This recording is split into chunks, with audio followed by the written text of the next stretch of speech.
Home is where our stories begin. Our Town, Our Kids works with local Kansas communities to reduce the number of their youth at risk for involvement in the juvenile justice system.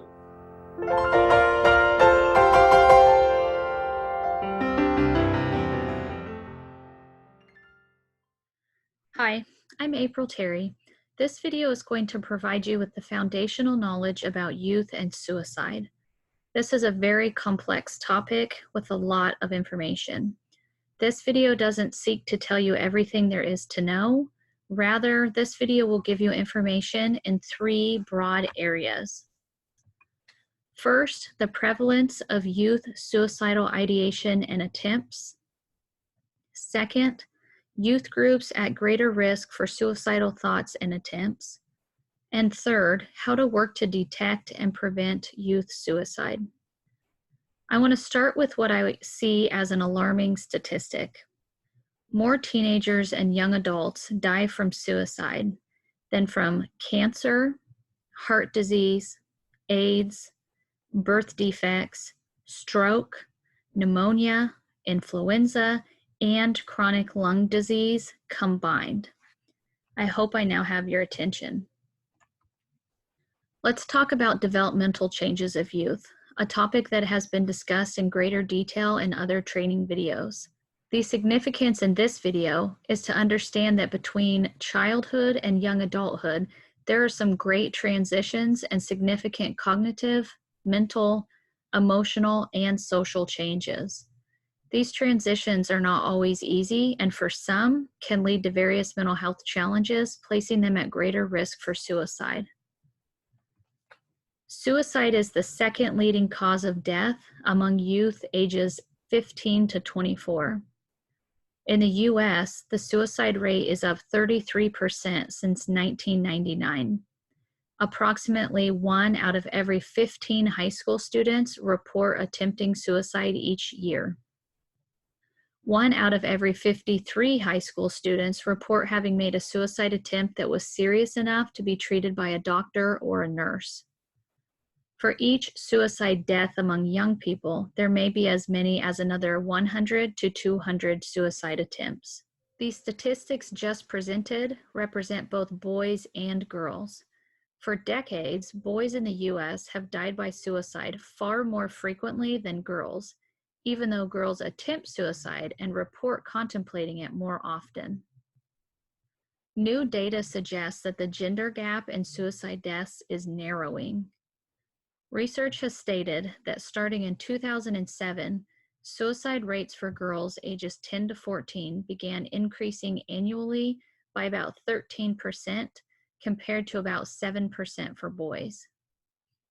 In addition to recognizing the changing rates of suicide based on gender, suicide risk is higher for youth involved in the child welfare and juvenile justice systems, youth identifying as lesbian, gay, or bisexual, and American Indian, Alaska Native youth. Youth involved in the juvenile justice and child welfare systems have a high prevalence of many risk factors for mental, emotional, and behavioral disorders associated with suicide.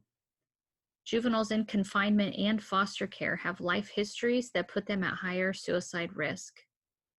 Suicide among youth in contact with the juvenile justice system occurs at a rate about 4 times greater than the rate among youth in the general population. In one study, children in foster care were almost 3 times more likely to have considered suicide and almost 4 times more likely to have attempted suicide than those who had never been in foster care. Lesbian, gay, and bisexual youth are nearly 1.5 to 3 times more likely to have reported suicidal ideation and nearly 1.5 to 7 times more likely to have reported attempting suicide than non-LGBT youth. This group is at an even heightened risk if they are homeless, they have run away from home, they're living in foster care, or they're involved in the juvenile justice system. Additional surveys show higher rates of suicidal behavior for the transgender population as well. As mentioned earlier, the U.S. suicide rate is up 33% since 1999. For Native American women and men, that increase is even greater at 139% and 71% respectively. Suicide rates are much higher among American Indian, Alaska Native youth than among youth overall. In 2009, the rate of suicide among this group, aged 10 to 18 years, was over 10 per 100,000, compared with an overall rate of less than 4 per 100,000. Although suicide rates vary widely among individual tribes, it is estimated that 14 to 27% of American Indian, Alaska Native adolescents have attempted suicide. Experts who study this population blame higher rates of poverty, substance abuse, unemployment for adults, and geographic location, with location making it difficult for people to access mental health care. In thinking of preventing youth suicide, suicide must be considered a serious public health problem that can have lasting, significant effects on youth, families, peers, and communities. The causes of suicide among youth are complex and involve many factors. A young person may encounter an overwhelming or stressful experience that could trigger suicide.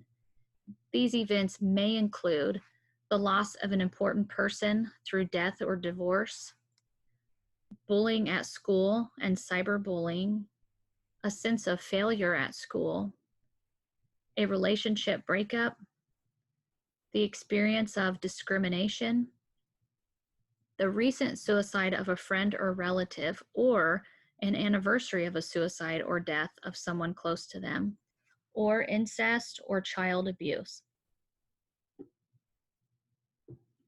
You can refer to the 3 trauma videos and others to see how experiences of abuse and neglect can result in lifelong consequences for a developing youth.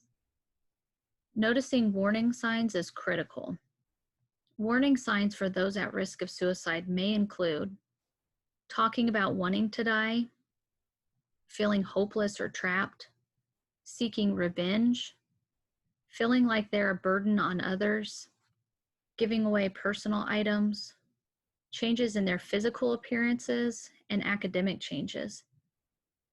Additionally, other warning signs may include an increase in the use of drugs or alcohol, acting anxious or agitated, behaving recklessly, sleeping too little or too much, withdrawing or isolation, displaying rage and extreme mood swings, and looking for methods and making plans such as searching online or buying a gun.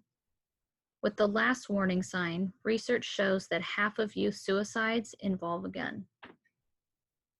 Lastly, think back to the information about gender and suicide discussed a few minutes ago. While there's not conclusive evidence on why the gender gap is narrowing, it is believed that when traumatic experiences occur, girls typically process their trauma through depression and anxiety, while boys are more likely to display conduct disorders or aggressive behaviors. Another training video talks about adverse childhood experiences, or ACEs, outlining 10 types of childhood adversity and lifelong effects. With this information in mind, we know girls generally have higher rates of ACEs than their male counterparts, and we know that youth with an ACE score of 4 or more are 12 times more likely to attempt to take their own life. For all youth, 4 out of 5 teens who attempt suicide have given clear warnings. However, sometimes no warning signs are obvious. Many people can play a role in preventing suicide and supporting youth. This list includes, but is not limited to, parents, guardians, family members, friends, teachers and school administrators, coaches and extracurricular activity leaders, mentors, and service providers. No one person can implement suicide prevention efforts on their own. The participation, support, and active involvement of families, schools, and communities is essential. This is also true in supporting youth after they have attempted suicide.